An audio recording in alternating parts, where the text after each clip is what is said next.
কেমন আছো? ভালো। জিজ্ঞেস করবে না আমি কেমন আছি? ইচ্ছা নেই, আগ্রহও নেই। অনেক বদলে গেছে তুমি ফাহমিদ। মানুষ মানুষ মরে গেলে পচে যায়, আর বেঁচে থাকলে বদলায়, কারণে অকারণে বদলায়।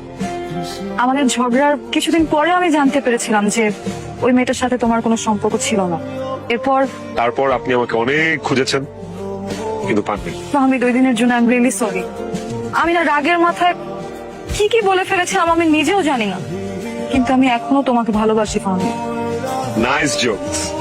জোকস তো ভালো ছিল। একদিন পর বুক ফেটে হাসি আসতেছে। আমি জোকস করতেছি না, আমি সিরিয়াসলি বলতেছি। লজ্জা লাগে না?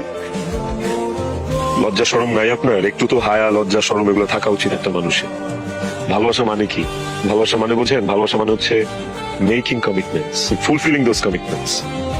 একজন আরেকজনের উপর দায়বদ্ধতা, সবসময় ভালোবাসা মানুষের ভালো চাওয়া, সুখ দুঃখ ভাগাভাগি করে নেয়।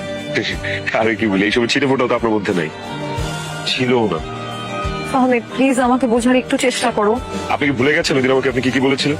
অনেক কথা বলেছি, স্পেশালি ওই কথাটা, স্ট্যাটাস, ভালোবাসার স্ট্যাটাস দেখে হয়, তাই না? এরকমই তো একটা কথা ছিল। সরি টু সে, এখন আমার আর তোমার, আই মিন আপনার, আমার আর আপনার স্ট্যাটাস এর মাঝখানে যোজন যোজন দূরত্ব, অনেক ডিস্টেন্স। আমি আর ওই ফাহমিদ নাই যে ফাহমিদকে আপনি রাস্তায় ফেলে চলে গেছিলেন। This is a complete different man. এই ফাহমিদ অন্য ফাহমিদ। তার প্রতি আমার কোনো রাগ ক্ষোভ গ্রাজেস কিচ্ছু নেই, মাফ করে দিচ্ছি।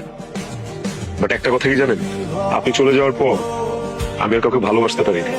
আমার মধ্যে থেকে ওই ভালোবাসাটা জন্মই নেয়নি কারণ